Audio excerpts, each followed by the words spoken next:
Right now, somewhere in America, there is a man or a woman over 65 staring at a small white pill on their kitchen counter, trying to decide whether to swallow it. Half the articles they have read say that daily aspirin could save their life. The other half say it could cause a bleed that puts them in the emergency room. Both are citing doctors. Both sound confident. And that person is standing there in their bathrobe at 7 in the morning with a glass of water in one hand and a genuine fear in the other.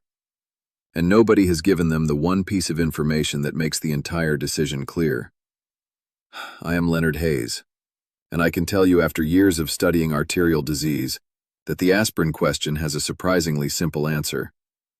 But only after you ask a question that most doctors never actually ask. Whether aspirin protects your heart or puts it at risk depends entirely on what is already happening inside your artery walls right now. Not your cholesterol number, not your blood pressure reading, not your age on a chart. What is physically, structurally present inside those vessels at this moment? That is what we are going to cover today. First, the dangerous misunderstanding about how heart attacks actually happen, because it is not what most people think. Second, the one test that completely changes the aspirin decision and costs less than a pair of shoes. Third, how aspirin actually works inside your arteries at the cellular level, and why more is absolutely not better. Fourth, the 3 specific situations where aspirin becomes genuinely dangerous. And fifth, the timing question, morning or night, and why the answer is more interesting than you would expect. By the time we are done, you will know more about whether aspirin belongs in your daily routine than most people learn in a lifetime of annual checkups. And I do not say that to be dramatic. I say it because I have seen what happens when this decision goes wrong, in both directions. Are you currently taking a daily aspirin, or did you stop because someone told you the guidelines changed? I would genuinely like to know where you stand right now, because the answer is different depending on your situation, and your experience might help someone else watching this figure out where they are. Now, the first thing I need you to understand is something that surprised me when I first learned it. And it will probably surprise you too. Most heart attacks do not happen because an artery slowly closes off. If they did, we could predict them. We could see the blockage growing on a scan, watch it narrow from 60% to 70 to 80, and step in before it reached critical. We would know exactly when and where the heart attack was coming. But we cannot. And the reason we cannot tells you everything about why aspirin matters and when it does not. Here is what actually happens. Plaque builds up inside your artery walls over decades. Quietly, without symptoms. Some of that plaque is stable. It has a thick protective cap over it like a scab over a healing wound. It may narrow the artery slightly, but it sits there peacefully for years. Sometimes for the rest of your life. Other plaque is different. It is soft, inflamed, filled with cholesterol, immune cells, and damaged tissue, and the cap over it is thin, fragile. Think of it like a blister that is not fully formed yet. The skin over it is stretched tight, and any irritation could break it open.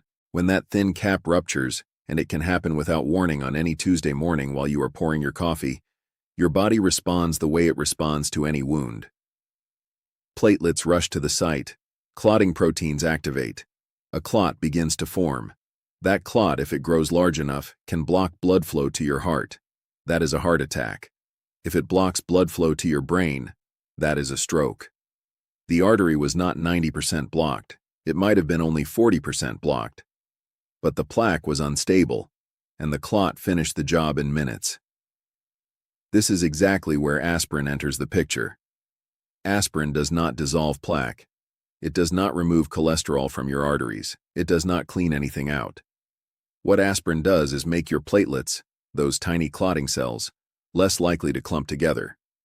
It reduces the chance that when a soft plaque does rupture, the resulting clot becomes large enough to block the vessel. Think of plaque as the fuel. Platelet activation is the spark. Aspirin does not remove the fuel. It makes the spark less likely to catch fire. Aspirin does this by permanently disabling an enzyme called QX1 on each platelet it touches. And because platelets cannot repair themselves, that effect lasts for the entire lifespan of the platelet, roughly 7 to 10 days. One small pill changes the behavior of every platelet in your bloodstream for over a week.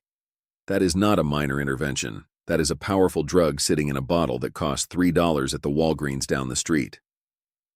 Now, here is where the critical distinction comes in. And this is the part that the headlines consistently get wrong. If you have already had a heart attack, a stroke, a stent placed, a bypass, any of those things, your arteries have already proven they can form dangerous clots. You are no longer guessing about risk. You have evidence, and in that situation, the data is overwhelmingly clear. A meta-analysis covering over 135,000 high-risk patients found that low-dose aspirin reduces recurrent serious vascular events by roughly 20 to 25%. That is a meaningful, life-extending benefit that virtually every cardiologist in the country agrees on.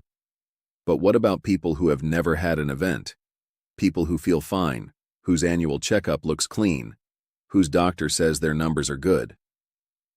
This is where everything fell apart in 2018.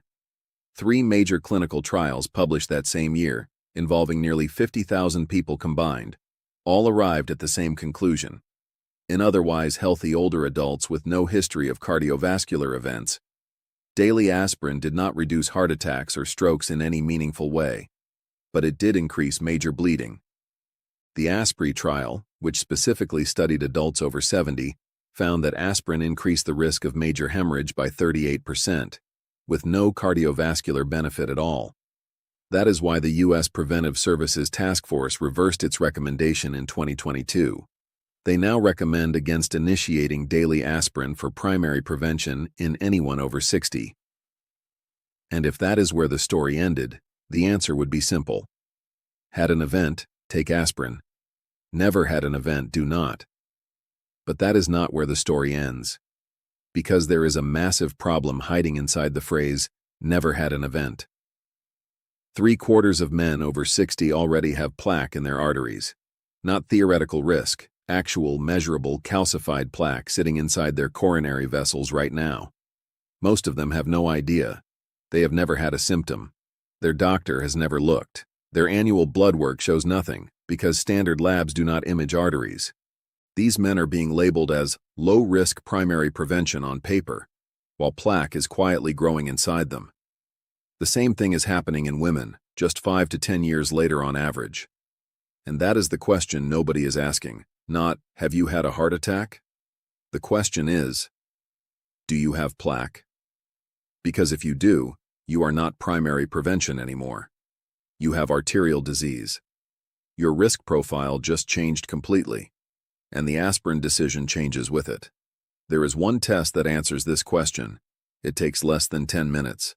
It costs between $75 and $200, often less than a nice dinner out. It uses a fraction of the radiation of a standard CT scan, and it could be the most important medical decision you make this year. It is called a coronary artery calcium score. A coronary artery calcium score is a CT scan of your heart that takes about 5 minutes. You lie on a table, hold your breath a few times, and a computer counts the amount of calcified plaque in your coronary arteries. No contrast dye, no IV, no recovery time. You drive yourself home. The result is a single number. 0 means no detectable calcified plaque. That is genuinely good news. In that situation, research from the multi-ethnic study of atherosclerosis, one of the most respected cardiovascular datasets in the world, shows that starting aspirin produces more bleeding risk than heart protection. The math works against you. Your arteries are clean enough that the small risk of a bleed outweighs the small chance of a clot. But if your score comes back above 100, the picture reverses completely.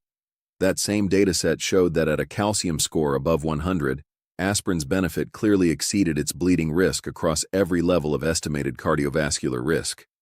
The arteries have demonstrated they have a problem. The plaque is there. It may be stable now, but the question is no longer whether disease exists. It does. The question becomes, what do we do about it? That is why I believe the calcium score should be part of every conversation about aspirin in anyone over 60. Not because it is perfect. It does not show soft plaque. It does not tell you whether a specific lesion is about to rupture. but it answers the most important question that risk calculators, blood tests, and standard checkups never ask. Is there plaque inside these arteries right now? Yes or no? A man named Walter found out the hard way why that question matters. He was 67, owned a small hardware store in western Pennsylvania, the kind of place where everybody knows your name, and you have been fixing the same shelving unit since 1994. His annual physical was always the same conversation. Cholesterol managed. Blood pressure fine. Doctor tells him to keep doing what he is doing. No aspirin recommended because the guidelines said he was primary prevention. Walter's wife convinced him to get a calcium score after she saw something on television about it. His score came back at 342. His doctor called him that same afternoon. The tone of the conversation was very different from the annual physical. Walter is on low-dose aspirin now, 81 milligrams, the standard American dose. And here is the next point I need to make clearly, because a lot of people get this wrong. More aspirin is not better. A full-strength aspirin is 325 milligrams. Some people figure if 81 is protective, 325 must be more protective. It is not. The adaptable trial, one of the largest studies ever conducted on aspirin dosing, randomized over 15,000 patients with established heart disease to low-dose versus high-dose aspirin. There was no difference in cardiovascular protection, none. But the higher dose carries meaningfully greater bleeding risk. Over 40% of the patients assigned to the higher dose switched themselves down to 81 milligrams during the trial because of side effects. 81 milligrams, that is the number, one baby aspirin, every day. That is the entire intervention for people who need it. Now, people ask me constantly whether it matters when you take it, morning or night. And I find this question genuinely interesting, because there is real biology behind both answers. Heart attacks are most common in the early morning hours, between roughly 4 and 10 a.m. During that window, your cortisol rises, your sympathetic nervous system activates, your blood pressure climbs, and your platelets become more reactive. Your blood is literally more likely to clot during those hours than at any other time of day. Some researchers have argued that taking aspirin at bedtime positions its peak antiplatelet effect right during that vulnerable morning window. A crossover study found that bedtime aspirin did blunt the morning surge in platelet reactivity more effectively than morning dosing. So there is a real signal there. But here is my honest perspective on it. Aspirin's effect on each platelet lasts 7 to 10 days. If you are taking it daily, your entire platelet population is continuously suppressed regardless of when you swallow the pill. The timing debate matters most for the first dose. After that, consistency matters more than the clock. Pick a time, same time every day. Stick with it. If you have a preference for bedtime, the data mildly supports it. If you take it with your morning coffee because that is what you remember, that is perfectly fine too. Take it with food if your stomach is sensitive. Aspirin reduces the protective mucus lining of your stomach, and an empty stomach amplifies that irritation. A piece of toast, a few crackers, a meal. Anything that gives your stomach a buffer. Now I need to talk about the 3 situations where aspirin becomes dangerous. Because this pill is not harmless, and I would be doing you a disservice if I pretended otherwise. First, if you have active bleeding in your stomach or intestines, aspirin will make it worse. It impairs the clotting mechanisms your body needs to seal that wound. If you are seeing blood in your stool or experiencing dark, tarry bowel movements, stop the aspirin and call your doctor immediately. Second, hemorrhagic stroke. This is a bleed inside the brain, and it is the single most serious risk of aspirin use. A meta-analysis of over 134,000 primary prevention patients found that low-dose aspirin increased intracranial hemorrhage by 37%. In absolute terms, that translates to roughly 2 extra brain bleeds per 1,000 people treated. Small in percentage terms. Devastating, if you are one of the 2. Third, true aspirin allergy. Rare, but real. If you develop hives, facial swelling, or difficulty breathing after taking aspirin, that is an allergic reaction, and you should not take it again without medical supervision. For people who genuinely need antiplatelet protection but cannot tolerate aspirin, There is an alternative called clopidogrel. It works through a different pathway to reduce platelet clumping. The Capri trial showed it was at least as effective as aspirin for secondary prevention, and a more recent trial called Host Exam found that after coronary stenting, clopidogrel actually outperformed aspirin over nearly 6 years of follow-up. I want to circle back to Walter for a moment. After starting his low-dose aspirin, he asked me the question that almost everyone asks eventually. Is there anything else I can do besides the pill? And this is where I always pause, because the honest answer is yes. And the honest answer is also that the something else matters more than the aspirin itself. Aspirin reduces the chance that the spark ignites a fire, but the fire needs fuel, and the fuel is the soft, inflamed, unstable plaque that sits inside those artery walls. The things that stabilize that plaque, that calm the inflammation, that strengthen the fibrous cap so it is less likely to rupture, those are not pharmaceutical. They are the meals you eat, the walks you take after dinner, the sleep you protect, the inflammatory load you reduce by removing ultra-processed food from your kitchen. Walter made changes. He started walking 10 minutes after his evening meal. He replaced the deli sandwiches at the store with food his wife packed in a small cooler. Grilled chicken, roasted vegetables, olive oil, things that tasted like real food because they were real food. At his 12-month follow-up, his inflammatory markers had dropped considerably. His doctor did not change the aspirin, but the conversation shifted from, "Are we preventing a crisis?" to, "Are we building a foundation?" That is a different conversation. That is the one I want every person over 60 to be having. So here is what I want you to take from today. Aspirin is not a yes or no question. It is a context question. The context is your arteries. If you have established disease, a prior event, or a calcium score above 100, the benefit is real and well documented. If you have never looked inside your arteries and you are relying on annual blood work to tell you whether you are safe, you may be missing the most important piece of information in your entire cardiovascular picture. Ask your doctor about a coronary artery calcium score. It is the $75 question that could redefine everything you think you know about your heart. Everything I have shared today is general educational information based on published cardiovascular research. It is not personal medical advice. Before starting, stopping, or changing any medication, please speak with your physician. They know your full history, your medications, and your individual bleeding risk. That conversation is irreplaceable. Take care of your heart. 60, 70, 80 years it has been working for you, without ever clocking out. The question is not whether it deserves your attention. The question is whether you have been giving it the right kind. And if you are someone who has been quietly wondering about that little white pill on the counter, whether to take it or leave it, whether your doctor got it right, or whether something was missed, now you have the framework to walk into that next appointment with the right question. Not, should I take aspirin? But what is inside my arteries right now?